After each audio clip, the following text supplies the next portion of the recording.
Hello hello everyone. सभी बड़ों को मेरा सादर प्रणाम और छोटों को ढेर सारा आशीर्वाद और प्यार।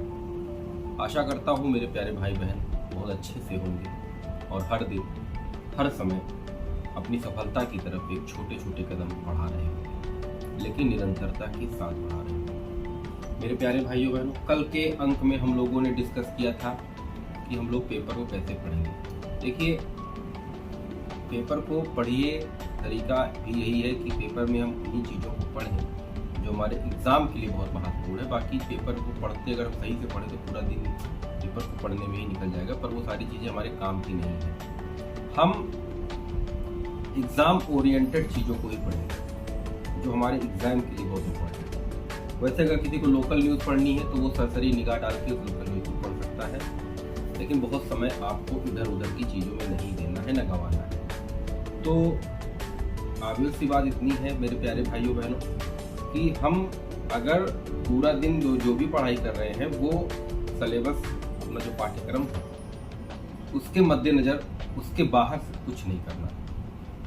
आपको लगेगा कि अरे यार हम कम तो नहीं पढ़ रहे हैं, आप बहुत सही पढ़ रहे हैं। आप पाठ्यक्रम को डेली के पेपर से पेपर 1 पेपर 2 जो भी जीएस का पेपर है उससे रिलेट करके पढ़िए। चीज़ें कम होंगी लेकिन आपका ज्ञान बहुत सॉलिड होगा।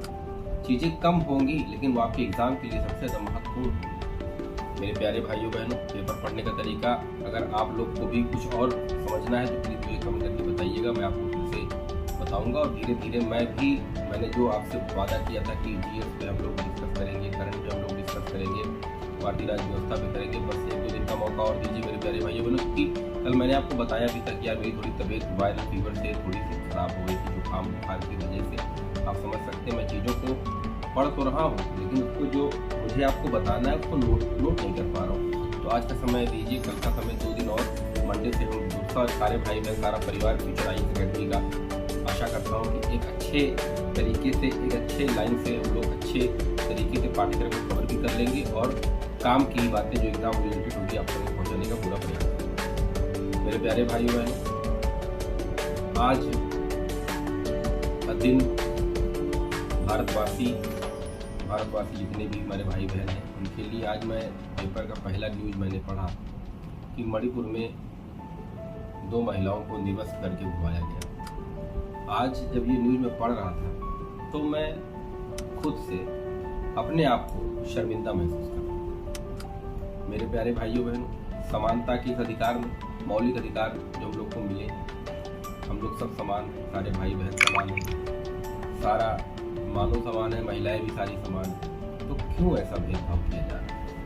महिलाओं के साथ ये जो अपमान हुआ है, इसका जो आघात लगा है मुझे पर्सनली, मैं आपको बता दूं कि पेपर की ये न्यूज़ पढ़ते वक्त मेरे हाथ कांप गए थे। मेरा दिमाग हिल गया था कि क्या ऐसा क्या है कि ऐसी विभत्स घटनाएं आए दिन पेपर में निकल। कल के पेपर में मैंने लोकल न्यूज़ पढ़ा था, प्रयागराज में ही मोहम्मद आरिफ नाम के व्यक्ति ने अपने माँ बाप और भाई पर और बहन को मार दिया, लेकिन उसने अपने पिता को तो घायल कर दिया। लेकिन उसने बताइए, बस समझने की बात है कि माँ को मार दे रहा है, अपने पिता को मार डाल रहा है, तो भाई अपने सगे खून को नहीं बख्श रहा है। ये हो क्या गया है इस मानवता को और मानवता के सिद्धांत को।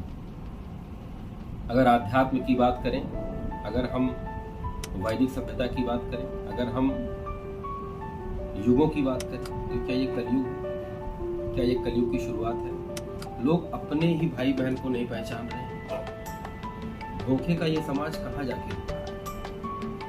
हम लोग कर क्या रहे हैं? भारतवासी जितने भी हमारे भाई बहन जो शिक्षित हैं वो भी कभी कभी अशिक्षा जैसा व्यवहार क्यों कर रहे हैं? हो क्या रहा है देश में? तो ये आघात वाली बात है मेरे प्यारे भाइयों बहनों। मैं खुद मातृसत्तात्मक संस्कृति का पुजारी हूँ, तो ये न्यूज़ पढ़ने के बाद मुझे ऐसा लगा कि भारत के अभी कुछ राज्य, देखिए सिविल सर्विसेज जो एस्पायरेंट्स होते हैं उनको हमेशा तो सोचना चाहिए कि भारत के भी कुछ राज्य ऐसे हैं जहाँ अनुसूचित जातियाँ, अनुसूचित जनजातियाँ पिछड़े हैं, वहाँ पर आज भी ये माहौल बना हुआ है। यहाँ तक कि यार मैं ये बता दूँ आपको कि शिक्षा अगर सही ढंग से आपके मस्तिष्क में है, आपकी पर्सनालिटी में है, तो आप ऐसे घृणित कार्य, आप या हम या कोई भाई बहन ऐसे घृणित कार्य करने से पहले 100 बार सोचेगा। कैसे कर लेते हैं लोग ऐसा कि अपने ही माँ को मार दिया, अपने ही बाप को मार दिया, अपनी बहन को जिंदा जला दिया और दो लड़कियों को, दो बच्चियों को निगस्त करके घुमा दिया। इन लोगों के लिए कैसा कानून होना चाहिए? मुझे तो लगता है सजाए मौत भी इन लोगों के लिए कम है। आप लोग क्या सोचते हैं? मुझे कमेंट करके बताइए क्या सजा होनी चाहिए। लेकिन हम लोग एज ए ऑफिसर सोचें, एज ए सिविल एस्पायरेंट सोचें, तो हम किसी की मौत को डिसाइड करने वाले कोई नहीं होते। लेकिन क्योंकि हमको तो कानून और संविधान के हिसाब से चलना है, और ये सच्चाई भी है कि भारत में संविधान सबसे बड़ा है। लेकिन मेरे प्यारे भाइयों बहनों, ऐसे बलात्कारी, ऐसे रेपिस्ट और ऐसे जघन्य अपराधी को कोर्ट से सजा नहीं हो रही, 10-10 साल में, 2-2 साल 3-3 साल में फिर से बाहर आ रहे हैं। एक बार मानवता के इस जघन्य अपराधियों को सबक सिखाने के लिए कानून कुछ अलग बनाना पड़ेगा, कुछ ऐसा कठोर कानून बनाना पड़ेगा कि किसी भी महिला, किसी भी बच्ची, किसी भी बालक, किसी भी बूढ़ा वृद्ध, किसी के साथ कोई अपमानजनक घटना यदि कोई करता है तो उसके लिए अलग से कानून होना चाहिए, जो तुरंत एक्शन में हो, जिसपे कोई अपील ना हो, जिसपे कोई अपील, कोई वकील, कोई दलील, ऐसी कोई चीजें ना हो। ऐसे अपराधियों को, समाज के जो कलंक है, ऐसे लोगों को, ऐसे अपराधी प्रवृत्ति के लोगों को सरकार से मैं आज अनुरोध करता हूं कि इनके लिए अलग से कुछ ऐसा कानून बनाए जिसके अंतर्गत इनको किसी भी कोर्ट में जाने से पहले इनकी बेगुनाही साबित करने का इनको मौका ही ना दें। क्योंकि किसी को निवृत्त घुमाना, किसी का रेप कर देना, किसी की इज्जत लूट लेना, किसी के मान सम्मान को ठेस पहुंचा देना, किसी की हत्या कर देना, किसी भाई से उसकी बहन को छीन लेना, किसी बहन से उसके भाई को छीन लेना, अपने पिता की हत्या कर देना, ये सब में कोई दलील देने की जरूरत नहीं है। ये अपराध साफ ये दर्शाता है कि आप खुद एक अपराधी हैं और अब आपको इस अपराध के लिए मृत्यु दंड से भी बड़ा दंड दिया जाएगा, जिसमें आप हर दिन मरेंगे। और जिस दिन ऐसा कानून निकल के सामने आ गया, उस दिन ऐसी प्रवृत्ति के लोग समाप्त तो नहीं होंगे, लेकिन कम हो जाएंगे। ऐसी प्रवृत्ति के लोग अगर ये कार्य करने से पहले 1000 बार सोचेंगे कि इसका परिणाम क्या होगा। आज हमारे यहाँ कोई किसी को मार दे रहा है, कोई किसी की जान ले रहा है, कोई किसी का रेप कर दे रहा है, पहले लोअर कोर्ट में जाएगा, फिर हाई कोर्ट में जाएगा, फिर सुप्रीम। क्यों भैया? इन लोगों ने कोई ऐसी प्रवृत्ति किसी मेंटली व्यक्ति करेगा यार? ये सब आप सोचिए, जो दिमाग से अपभ्रंशित होगा वो किसी को नंगा करके घुमा देगा, किसी की हत्या कर देगा, और कोई काम उसके पास नहीं है क्या? मुझे पर्सनली आज ये न्यूज सुनकर महिलाओं के ऊपर ये अत्याचार जिस तरह मणिपुर में हुआ है, सबसे पहले मैं सरकार से ये प्रार्थना करता हूँ, आप लोग बताइएगा कि आप लोग के हिसाब से कैसा कानून होना चाहिए ऐसे लोगों के। आप लोग मुझे प्लीज कमेंट करके बताइए, क्योंकि आज इस न्यूज ने मेरे जमीर को हिला दिया, मेरे अस्तित्व को हिला दिया। पेपर का पहला न्यूज पढ़ने के बाद मेरा मन नहीं हुआ, थोड़ी देर में शांत बैठ गया कि ऐसे कैसे हो सकता है। देखिए प्यारे भाइयों बहनों, मैं सिविल एस्पायरेंट हूँ, इसलिए मैं बहुत निगेटिव बातें आप लोगों से नहीं कर सकता कि गोली मार देनी चाहिए, ऐसा करें, परंतु एक कानून होना चाहिए, ऐसे प्रवृत्ति के लोगों के लिए कानून होना चाहिए। हाँ या ना, आप मुझे कमेंट करिए। किसी भी महिला के साथ आप जबरदस्त सेक्स कर रहे हैं, आप उसकी इज्जत लूट रहे हैं, ये बहुत गलत है, बहुत ज्यादा गलत है। दो युवक युवती हो, जो प्रौढ़ हो, वयस्क हो, अपनी इच्छा के अनुसार कुछ भी कर रहे हैं, वो गलत नहीं है। लेकिन आप जबरन किसी को कपड़े फाड़ रहे हैं, किसी को नंगा घुमा रहे हैं, किसी को निवृत्त कर दे रहे हैं, किसी की जान ले रहे हैं, ये बहुत गलत है। ऐसे मानवीय हत्यारों को कड़ी से कड़ी सजा देकर ऐसा कानून बनाना चाहिए कि भविष्य में कभी भी ऐसा करने के लिए इनकी कौम हिल जाए कि ये चीज हम कभी नहीं करेंगे। उस दिन हमारे भारत का स्वर्णिम इतिहास उसी दिन होगा। उस दिन हमारा भारत स्वर्णिम हो जाएगा, जिस दिन हमारे अंदर की जो देश की हमारे जो अंदर की जो गंदगी है ना, इसको जब तक हम अंदर अपने वाइपर साफ नहीं करेंगे, विदेश नीति लाख बना ले कोई फायदा नहीं। पहले अपनी गंदगी को अंदर से साफ करने का समय अब आ गया है।